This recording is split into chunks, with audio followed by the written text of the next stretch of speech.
Your expected approach time 3-4, approach button 17, the altimeter 2997.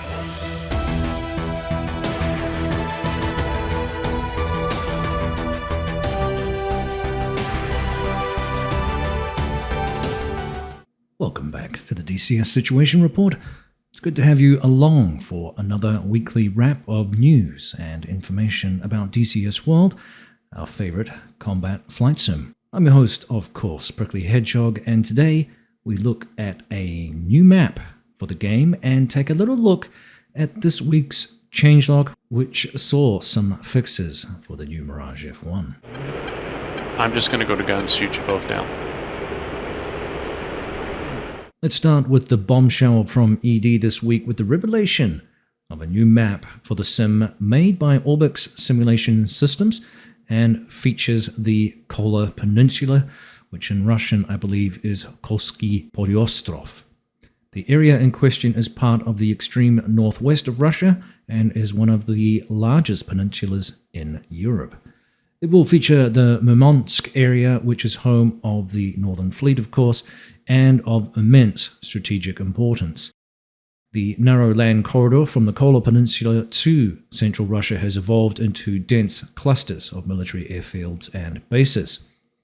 Similarly, the northern area of Norway, Sweden, and Finland mirror the military and economic importance of this peninsula, with significant bases for all branches of the respective armed forces and extensive training ranges hosting key exercises for Western alliances. Now, it looks like the map will cover more than 550,000 square kilometers of land across northern Scandinavia and northwestern Russia, plus large sections of the Norwegian Sea and Barents Sea for naval operations. That's pretty exciting stuff. Detailed air bases included with the initial release of the Kola map will be the Buda, Bardufoss, Ivans, Rovaniemi, Lulal, Vidsal, Monchegorsk, Olenia, and Severomorsk 1 and 3, as well as others, and they will be modeled in their contemporary configuration. And beyond airfields, many of the important army and naval bases, test ranges, radar, and storage sites will also be added, as well as the entire road and rail network, which is really exciting. Now, the initial release was mentioned there, but of course we don't have an initial release date as far as I know. Now, in addition to military points of interest, there will of course be civilian POIs, and these will include key bridges, buildings, hydro dams, power plants, port facilities, and vertical obstructions. The map will also include dramatic fjords and glaciers with the many islands, which create an interesting coastline. The lake-studded taiga forests and Arctic tundra complete the natural beauty of this region. Both summer and winter versions of the map are also planned. The Orbx team is collaborating with the experienced DCS campaign creators, Baltic Dragon, who is sending me one of his patches, I believe, so thanks, Baltic, and of course Reflected Simulations to create engaging FA-18C and F-16C campaigns at launch. So really exciting stuff. Now, I understand in real life that while the area is, as mentioned, quite picturesque, parts have been subject to ecological interference and damage from military operations. Naturally, such things as construction, nuclear waste dumping, and even some nuclear testing, unfortunately. Now, interestingly too, it's actually home to one of the largest boreholes in the world, known as the Kola Super Deep Borehole, which was drilled down to just over 40,000 feet into the Earth's crust for scientific purposes, before further projects at the site were eventually abandoned sometime in the early 90s, basically for a lack of money, apparently. Now, the addition of a new map in the game is obviously very, very exciting, and similar to the South Atlantic map on the other side of the world, as I said, it's going to feature some really fantastic geography to explore and fly around, so I'm really looking forward to it. Now, as mentioned, the Orbx team is no stranger to flight sim environments, producing and partnering with developers on a range of locations and environments for a variety of flight sim products. The company is based in Australia, and I was curious to note that one of their many partners was a company called NZA Simulations, who provide New Zealand-based locations. And of course, that's of interest to me, being my homeland, the Shaky Isles, that is. And I'm sure some of you will be interested in that as well. It's a great place to fly. Of course, I always enjoy flying in New Zealand. Now, this appears to be the first product by Orbx for DCS World, and not only does it add a new map, it also bodes well, therefore, for future partnering with ED. The franchise has seen quite a lot of growth lately, ED's product, that is, DCS World, and this is obviously very positive news for all of us as we look for new playgrounds that provide interesting challenges for combat, but are also really pleasing aesthetically to fly in, that extra degree of realism. Now, it's especially exciting, I think, for vegan players, this new map, and obviously, therefore, fans of the Cold War era of aircraft and locations, which seems to be quite a growing niche within DCS World. As I said, no word yet on release, so stay tuned for more information and let me know what you think about this new playground that we're going to get. As I said, I'm particularly enamored with this kind of geography and this type of product in the game, which is, like the South Atlantic map, a very, very interesting area to fly around in because it offers so much variety. Now, another part of the newsletter this week centered on the Apache pilots who are learning to move, and ED advised that they are working on improvements to the pilot animations for the Apache. An animated clip showcased the CPG exiting the aircraft, which at this time is still a work in progress. While not mission-critical stuff, I have to say, these small additions nonetheless add to the immersion of the game and kind of stroke the imagination when it comes to support personnel, also assisting with the startup and ground-based taxi work. It's definitely something that comes up in discussion periodically in the forums and things, and on my channel, and has previously been considered as feasible by ED, albeit perhaps at a lower priority. Either way, I'm looking forward to seeing how these animations come to fruition, and again, I commend ED for the continued work in this area for those minor immersion things that just add extra excitement to the game. It's dangerous. There he goes.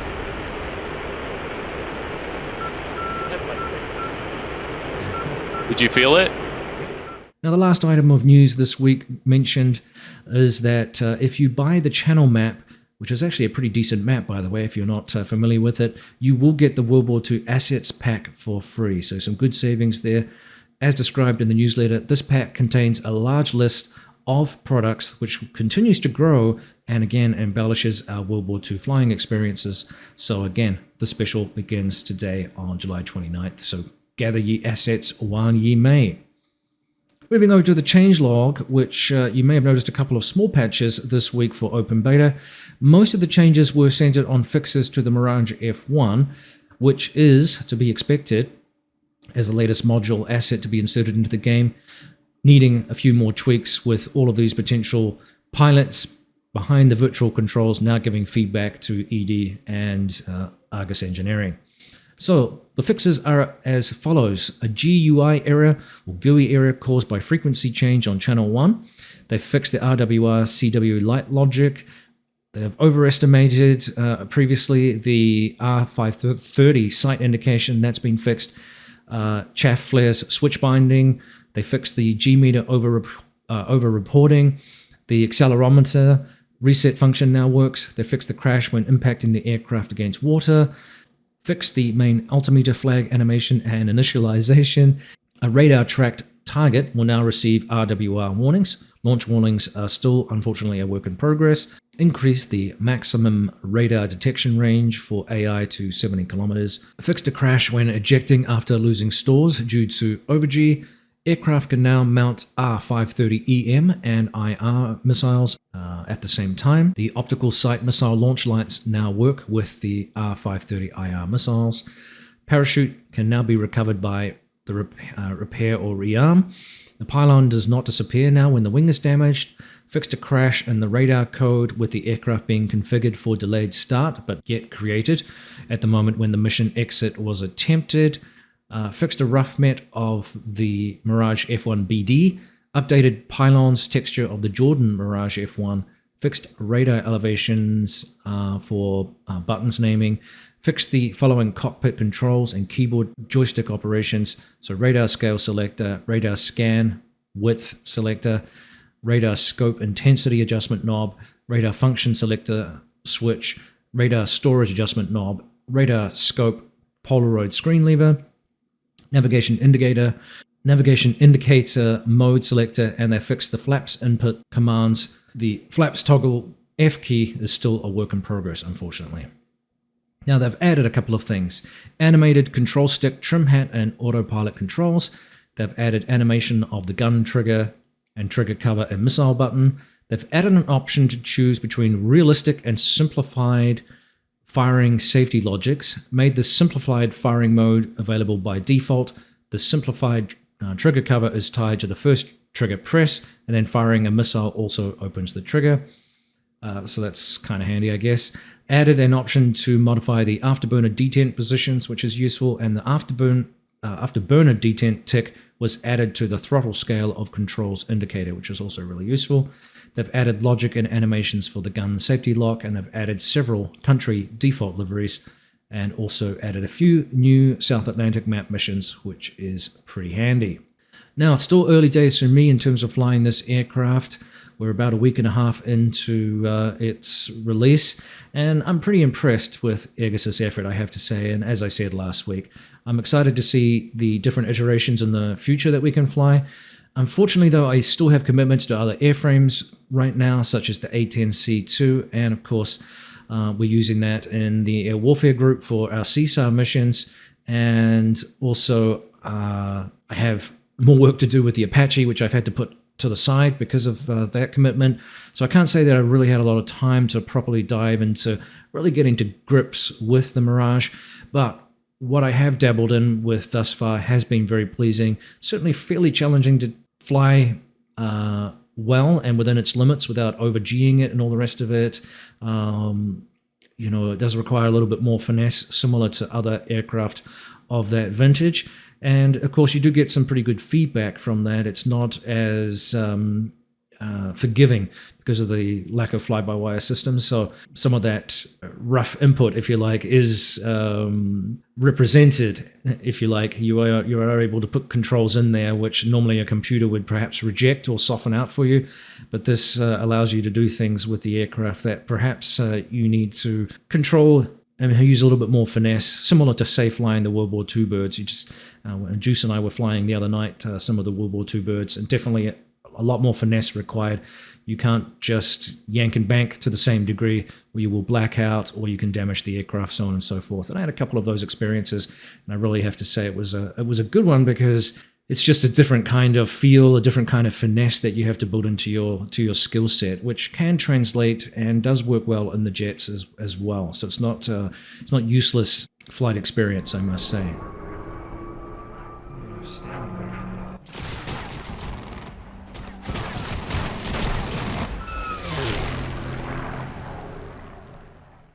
Now, speaking of third-party modules, I'd be remiss in not pointing out, as we wrap up here, the ongoing work on the F-15E by Razbam. They released 2 more videos in as many weeks recently, showcasing the upfront controller in the F-15E, which are available, of course, in both cockpits. Now, it's still not certain when we'll see the release of the airplane, of course, but any demonstration of the inner workings of systems like this obviously bode well for basically broad and loose guesses on the progression of the module, which, remember, Ron Zambrano said would be released in 2022. At least that was the hope. So sometime this year, the plan is for this aircraft to be released. How that ties into any other releases, such as the MB339 or certainly the Phantom, is anyone's guess. I'll plonk a link into the description below for you to find the videos yourself, and of course stay tuned for more information on that aircraft as it comes to hand. Now, speaking of the Phantom 2, you may have seen that Heat Blur Simulations posted a couple of little clips and some images pertaining to that, showcasing some of the work that they did over the last 12 months and gathering information, photogrammetry type information by the looks of things. So no word yet, again, similar to the way that Heat Blur does operate for other modules, is that they're relatively tight-lipped until something is really worth releasing. So again, no idea just at this stage what kind of schedule we can expect, although stay tuned, because of course there is a interview planned with Heat Blur coming up here with the Combat Flight Sim experience. So stick around for that podcast somewhere in the near future, and perhaps we'll get some of the answers that we're looking for. You can also follow that channel on the Discord if you want to contribute to questions, although that period may have passed. Again, exciting times, so stick around. We'll digest some of that interview hopefully coming up. Now this brings us to the end really of another video for this week, and one in which I hope it finds you well. If you're a follower of Ward Carroll, you probably have noticed his recent videos on his Tomcat training, which is looking pretty cool, and basic DCS familiarization with that aircraft. But also, sadly, he indicated the unexpected passing of his mother this past week. We, of course, here wish Ward all the best and our condolences for his loss. I'm familiar with that experience. I know my wife was hit very hard by the death of her father last year, and it can be a really challenging time, a real blow to the family regardless. So again, we wish Ward all the best. I am going to advise here that I'm going to take a break next week from video production, so just need a little bit of time to recharge and do something else, family focused, of course. So I will catch up with you all in the second week of August. In the interim, though, I want to thank you for all the support. If you like today's newsletter and video, don't forget to like and subscribe. We are chipping into my very important goal of 10,000 subscribers for 2022. So keep those subscriptions coming. It really helps the channel chug along. It helps validate the work that I'm doing, and it also provides future opportunities for more interesting content. It's going to help me build this channel. I have some changes coming up in my life by the end of the year. I'm not exactly sure what I'm going to be doing with my schedule.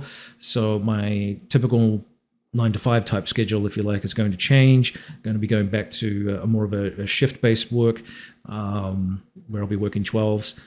So, and back to more of a coalface in the field type activities and out of the back office side of it, although that has been fun for the last 3.5 years, but my 4-year tenure in that is going to change, and then my skills, if you like, or my experiences are going to be needed back out in the field. So we'll see how that goes.